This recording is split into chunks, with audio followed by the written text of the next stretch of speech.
मेरी तरफ से आदाब। मैं आई थी, हमारा फाउंडेशन डे था जैसे आपने कल देखा, तो मैंने सोचा कि यहाँ उस वक्त भी आप लोग बात करना चाहते थे, उस वक्त मौका नहीं था, तो इसलिए मैंने सोचा आज आपसे बात की जाए।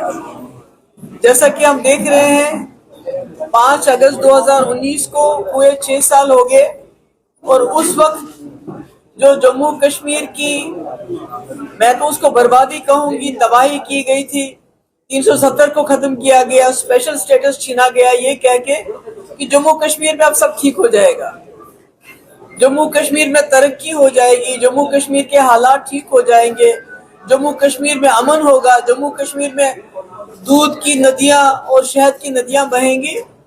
मगर आपने देखा कि वो पॉलिसी बिल्कुल फेल होगी, फ्लॉप होगी। यहाँ तक के हालात ऐसे हो गए हैं कि 2 मुल्क जंग के दहाने पे आ गए हैं और फ्लैश पॉइंट जम्मू कश्मीर है। आपने देखा हाल ही में किस तरह से अमेरिका के को बकौल ट्रंप के इंटरवीन करना पड़ा। वो बार बार कहते हैं कि दोनों मुल्क न्यूक्लियर के दहाने पे थे, जंग के दहाने पे थे, और ये बात खत्म नहीं हुई। आज भी जंग तो खत्म हुई मगर जंग का माहौल पूरे मुल्क में है। बीजेपी ने बदकिस्मती से मुल्क में ऐसा माहौल बनाया है कि आज सब जमातें एक आवाज में कह रही है आपने सीज फायर क्यों किया, यानी कि जंग को चालू रखना चाहिए था। ये देखिए मेंटालिटी क्या बन रही है हमारे मुल्क की कि वो कहते हैं जंग खत्म क्यों की। और ये पॉलिसी है बीजेपी की उस एग्रेशन का जो उन्होंने जम्मू कश्मीर ही नहीं पूरे मुल्क के लोगों में एक एग्रेशन लाया है। अब जितनी भी अपोजिशन में पार्टियां हैं वो मजबूर हैं, अगर वो ऐसा नहीं कहेंगे तो उनको बोलेंगे एंटी नेशनल है। अगर कोई ये नहीं बोलेगा पाकिस्तान पे बम मारो, बोलेंगे एंटी नेशनल है। अगर कोई ये नहीं बोलेगा कश्मीर पे, जम्मू कश्मीर में सख्ती करो, बोलते हैं ये जी एंटी नेशनल है। तो इसलिए सारा माहौल जो है इस वक्त बर्बाद कर दिया है। इंटरनली आप देखते हैं जम्मू कश्मीर के हालात को। पहलगाम का इतना बड़ा हादसा हो गया जिसमें इतने हमारे मासूम शहरी मारे गए। पिछले 6 साल से यूएपीए हो, पीएसए हो, रोज छापे, रोज लोगों को बंद करना, जेलों में हमारे हजारों के तादाद में लोग बंद हैं, मगर उसके बावजूद भी जम्मू कश्मीर के हालात पहले से बदतर हो गए हैं। सिर्फ यह है कि लोग खामोश है। पहले लोग खामोश नहीं होते थे, सड़कों पे आते थे, बात करते थे, मगर आज लोग बाहर से तो खामोश है पर अंदर से लावा पक रहा है। और यही वजह है कि आप देखिए हमारा मुल्क मतलब पाकिस्तान के साथ इस मुकाबले में आ रहा है। पाकिस्तान क्या है, इतना सा मुल्क तो है वो, उनकी फौज देखिए, उनकी जमीन देखिए, उनकी पॉपुलेशन देखिए, उनकी इकोनॉमी देखिए, हमारा 10वां हिस्सा भी नहीं है। मगर आज आप उनके साथ पूरी दुनिया आपको उनके मुकाबले में ला रही है। क्यों? क्योंकि आप वाजपेयी जी की पॉलिसी को छोड़ के कोई गोडसे की पॉलिसी अपना रहे हैं। अब देखिए हम जाते हैं वो बेगानी शादी में, अब्दुल्ला दीवाना क्वाड में जाते हैं, हम अपना जो हमारा ये सारा रीजन है उसको हमने छोड़ दिया, हमने सार्क को छोड़ दिया, जहां हमारा मुल्क हिंदुस्तान लीडरशिप का रोल कर सकता था और उससे फायदा होता। उससे बजाय कि आप पूरे दुनिया में अपने डेलीगेट्स भेजते हो अपनी कहानी सुनाने के लिए कि हमने ऐसा क्यों किया, वैसा क्यों किया, मगर सार्क के जो मुल्क हैं, जो हमारे हमसाए हैं, जिनकी वजह से हमारी मुश्किलात हैं, उनसे हम बात भी नहीं कर पाते हैं। और अब सार्क को भी चाइना हाईजैक कर रहा है। आप देख रहे हैं SAARC is being hijacked by China, तो हम कहाँ हैं?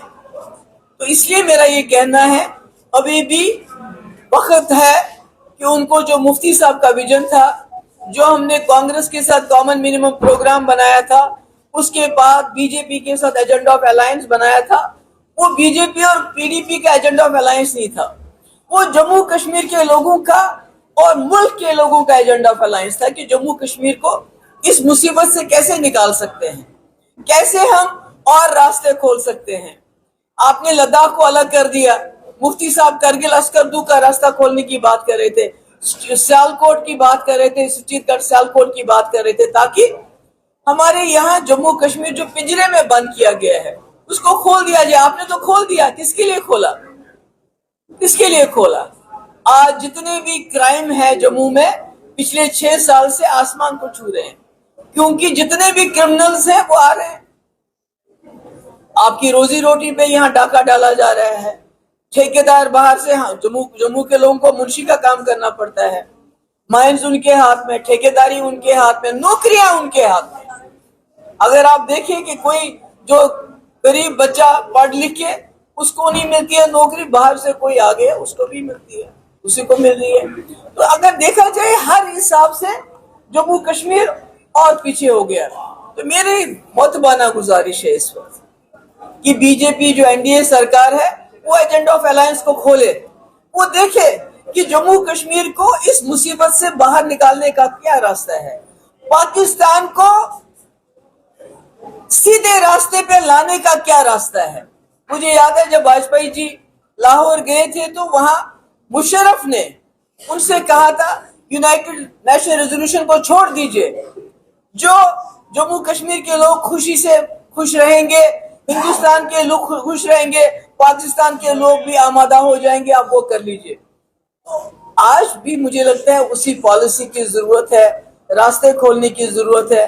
हमारे यहाँ बिजली का वादा किया गया था, बिजली मुफ्त दे के, मैंने देखा जम्मू में गर्मी में क्या हाल हो रहा है, बिजली की फीस कितनी ज्यादा हो रही है, बेरोजगारी कितनी है, ड्रग एडिक्शन कितनी है।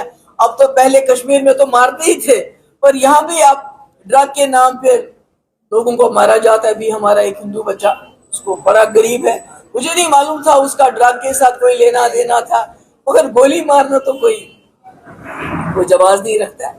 तो इसलिए मैं यही कहना चाहती हूँ कि पीडीपी ने कांग्रेस के साथ जब सरकार बनाई तो एक कॉमन मिनिमम प्रोग्राम बनाया जिसपे अमल हुआ।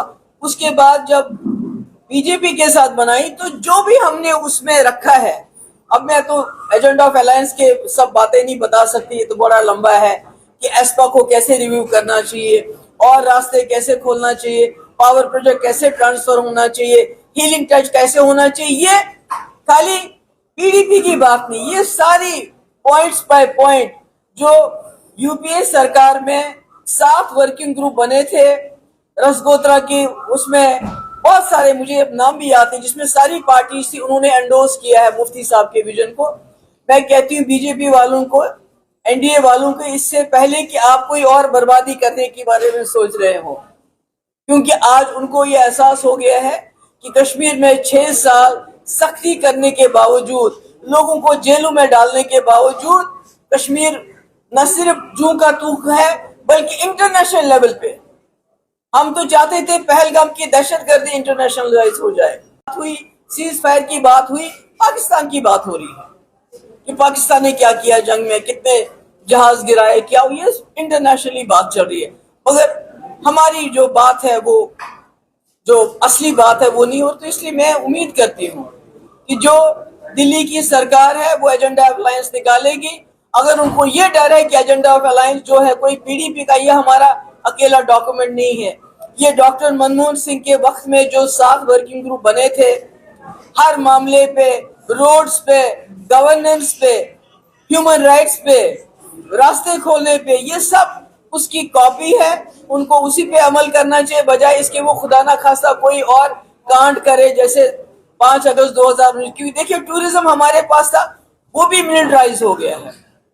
अगर आप देखेंगे कश्मीर में जो भी जगह है टूरिस्ट की, इतनी आप देखेंगे वहां से अमरनाथ यात्रा, जिसका हम बचपन में इंतजार करते थे और जाके फिर साधुओं के साथ अलग अलग बात करते थे, कभी हाथ दिखाते थे, अच्छा लगता था हमें। आज अमरनाथ यात्रा भी मिलिटराइज हो गई है, वहां से मक्खी नहीं जा सकती है। तो आप कर क्या रहे हैं जम्मू कश्मीर के साथ? अब कितना वोट लेंगे आप जम्मू कश्मीर को तबाह बर्बाद करके? अब तो उससे भी काम नहीं चलता। अगर काम चल रहा होता तो आपको वोट की, जैसे राहुल जी कह रहे हैं कि ये वोटों की चोरी करते हैं, गलत नाम डालते हैं, फिर तो आपको उसकी जरूरत नहीं पड़ती। यानी वो भी अब लोग थक चुके हैं, पक चुके हैं जम्मू कश्मीर और जंगी माहौल से। और मुझे लगता है कि हमारा मुल्क इतना बड़ा मुल्क है, इतना इकोनॉमिकली हम, इतनी हमारी आबादी है, जवानों की आबादी है, पर बेरोजगारी सबसे ज्यादा, जीडीपी हमारी चीन से बहुत पीछे, हमारी ग्रोथ बहुत पीछे। तो हम जंग में क्यों फंसे हुए हैं? और जंग किस वजह से फंसे हुए हैं? जम्मू कश्मीर की वजह से। میں امید کرتی ہوں کہ جو ہمارے پرائم منسٹر ہیں، میں نے بار بار کہا، اندرا جی کی طرح، واجپئی جی کی طرح ان کی ایک اتھارٹی ہے، لوگ ان کو کوشچن نہیں کریں گے۔ اگر وہ کوئی بورڈ انسانیت کے دائرے میں، یہ نہیں کہ توڑ پھوڑ کرو، جموں کشمیر کے حصے کر دو، لداخ کو الگ کر دو، آپ اس کو الگ کرو، آپ تیسری کو الگ کرو، اس کے بجائے اگر انسانیت کے نام پہ جو ایجنڈا آف الائنس ہمارا رہا ہے اس کو کھول کے دیکھیں گے تو مجھے لگتا ہے جموں کشمیر کا باعزت حل ملے گا۔ جموں کشمیر کہیں جائے گا نہیں، پر عزت سے اس ملک کے ساتھ جینا شروع کر سکتا ہے۔ Thank you.